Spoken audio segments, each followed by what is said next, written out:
Matam amada Ibrahim kauba Alabu yamna ningjaba nupa ama leirami. Magi Nahor amadi Haran kauba manaw ani leirami. Haran di Lot kauba manchanupa ama poklamlaga chahi nauna makhoibu pokpiba mapa ibungo Terana hinglingayda sikhirami. Ibrahim na Sarai kaubi masak matau changkhonbi nupi ama nika sondun lawkhi.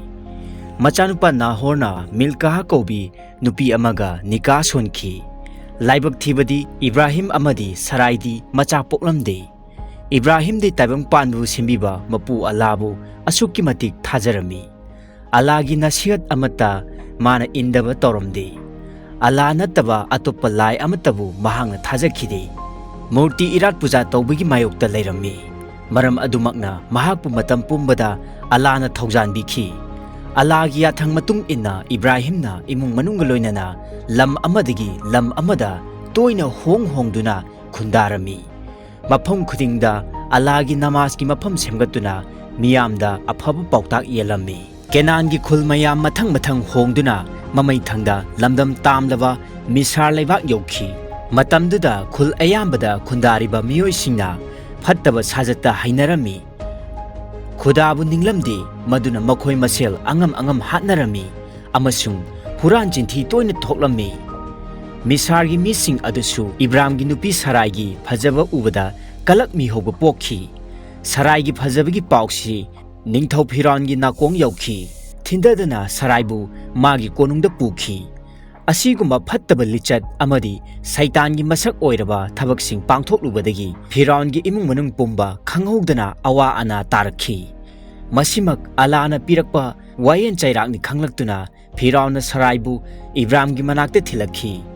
Ibrahimsu misar thadoktuna Negarta amuk halakhi.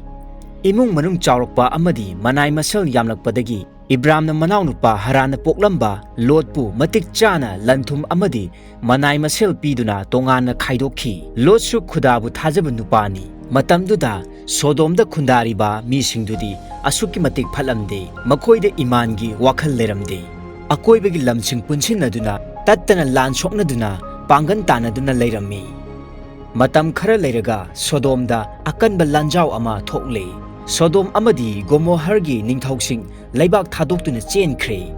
Yeknabana makhoigi maran mathum kaya khomduna pukre. Maran mathumsing adu khomkhibada Lot ka konana manai masel nupi anga amadi lanthumsing su yaukhre. Pawasi Ibrahimna taraduna magi lani kayamarum Lot pu kannaba thakhi. Lanmising aduna yeknabasingdo maithiba piduna Lot pu kalami. Maran mathum pumba amata watana kalhaurami. Sodomgi ningthauga michang chungsinnaba laibaksingi lanthum pumbasu amata watana kalhauki. Sodomgi ningthauna Ibrahimbu Alagi asengba manaini khanglaktuna mangonda changjakhi. Ibrahimna magi lanthumsing adu amuk hanna hanjenbikhi. Atai laibaksingdasu magi saruk pumba kaidana amuk hanna hanjenbikhi. Sodomgi ningthauna madu pumba Ibrahimna kachakhi. Adubu madu Ibrahimna lawkhide. Ibrahim matamdu phawba macha leiramde. Magi nupi Saraina kanna haijabadigi Saraigi manai nupi misar ningol Hagarga Ibrahimga leiminakhi. Amadi Alagi thaujaldagi machanupa Ismail pokhi. Sahi khargi matungda nongmadi Alana Ibrahimda haibikhi. Ibrahim, nangna aihakpu ningjaba asi ai pele. Aina nangi mapan naidaba charon suron tahangani. Nahak jat kaya marungi mapa soidana oihangani. Nahaki nachana su oina ningthau kaya pokani. Nahaki naming Ibrahim kauraroi. Masigi mahutta aina Furup macha kaya marungi mapa oihangadawribanina nahaki naming asi Ibrahim haina kauragani. Nahaki nupi Sarai su Sarah kauragani. Magi machanupa ama pokhangani. Magi mapana nahak ningthau kayagi mapubo oigadawribani. Wa adu tabada Ibrahimna mathanta hangjakhi. Sahi chama suraba hanuba nupa amana angang pokhigadra. Ibrahimna Alada dua tokjakhi. He taibangi mapu ibungo aibu matam pumbada thaujanbiyu. Aigi amata ngaijaraba Isa Ismail busu matam pumbada ibungo na chanbiyu. Alana Ibrahimgi pukningi wadu khangladuna asumna hairaki. Nahaki nupi Sarana machanupa ama soidana pokani. nahakna magi maming Ishak tholu. Aina Ismail busu ningthau tara nithoigi mapa ohengani. Sarana pokadoriba angang adusu matam pumbada aihakpu ningjagani. Nongma nupa ahum khak lamkoimi oina Ibrahim gi thonganda changlaklammi. Matamdu nungsa kanna sagalakpa matamni. Ibrahim na chenthораktuna mithongsing aduda salam tawduna haijarami. Ibungosingna nanaibu nungsibirabadi tumina chatpikhigano. Ising pujarake khong hamdokpiduna inglaba ukhasida ngaihaktang oirabasu pothabiyu. Ngamjaba khara langjakhige. Madu phangbiraga lengbikho. Ibrahim gi phajaba lamchat ubada mithongsing adu pelammi amadi Ibrahim gi haijabaduda makhoini yarammi. Ibrahim na magi nupi Sarada mithongsing gi chananaba langhallammi. Makhoina charingai matamda Ibrahim na makhoi manakta leptuna lairammi. Makhoina chaba loiraga Ibrahim da magi nupi Sara kadaida leibage haina hanglammi. Ibrahim na Sara yum manungda lei haina khumlammi. Mithongsing na hairai. Aikhoi bahargi matamda amuk lakani. Matamduda nangi nupi Sara loksing leiraba machanupa ama soidana poklagani. Wadu tabada yum manungdagi thoraklaga Sarana nokladuna asumna hairai. Ipuroibasu aisu ahal asuk oirabada karamna wadu thajagadage. Maduda mehmansing aduna asumna hairai. Khudana thohaningbadu thohanbada kayam lubage. Wafam asi hairamlaga mehmansing adu Sodomgidamak khongsan khirami. Ibrahimna mehmansing adu Alagi Rasul singni haiba khanglaklammi. Makhoibu tanaraga khurumjaduna Sodom yongnaba khudong chaba lambi takchabaga loinana maramsu hangjarami. Maduda Rasul sing aduna Sodom amadi Gomorrahgi miyam singsi khuda ningdre matam pumbada timu laimugi thabak tawduna leire. Aduna maywalam ani asi laitum nungdum nong chubagumna haithaduna manghanba chatlibani haina hairami. Madu tabada Ibrahimna lam aniduda khudabu ningjaba miyoising yawramlabadi makhoibu kanbiduna tekta kaiduna thambinaba haina haijarami. Ibrahimgi minungsi leiba thamoidu ubada Rasul sing aduna pelammi. Nahakna pamliba adumak pangthokani. Asi haina hairamlaga chatkhirami. Sodom amadi Gomorrahda leiramba phattaba miyoi pumba mang takhankhi. Alabu ningjaba miyoisingbudi kanbikhi. Alabu ningjabagi mahaina Ibrahim amadi Sarana ahal matam oirabasu machanupa ama phangjakhi. Magi maming Ishak haina thonkhi. Ishaksu mapagum piklingaidagi hauna alabu ningjakhi. Alana mahakpu Ibrahimna kayamuk ningjabagi haibagi sang yenginglami. Alana Ibrahimda nongma haibikhi. Ibrahim nangi nungsijaraba nachanupa ahal Ismailbu puraga minagi lam tana chatlu. Mafamduda nachanupa Ismailbu aingonda kathokpani haiduna kathoku. Masi aigi yathangni. Masina taibang pandagi afhaba oigani. Wadu tabada Ibrahimna macha kohan laihan oiriba onthongna nungsijaraba Ismailbu kathoklage haina lepkhre. Mapukningda khankhi. Machanupa Ismailbu mangonda alana pibibani. Mahakpu taibang panbagi yaiphanabagidamagta mapu ibungo mangonda amuk hanna kathokpada kari amuk chingnafam leibage. Thabak suba ngamba chahi matang yauraba machanupa Ismail ni. Ismailbu yenglaga mapa ibungo Ibrahimna asumna hairai.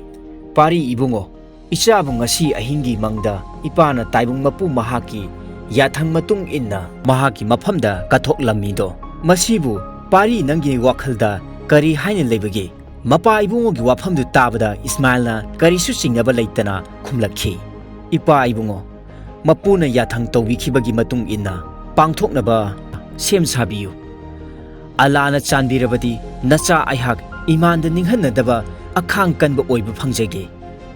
Asumna mapa macha ani yanaduna mathangi numitta ayuk ngana haugattuna iru maithajaraga Ibrahim amadi machanupa Ismail alana takpiramba mafam Mina adu yognaba chatkhi.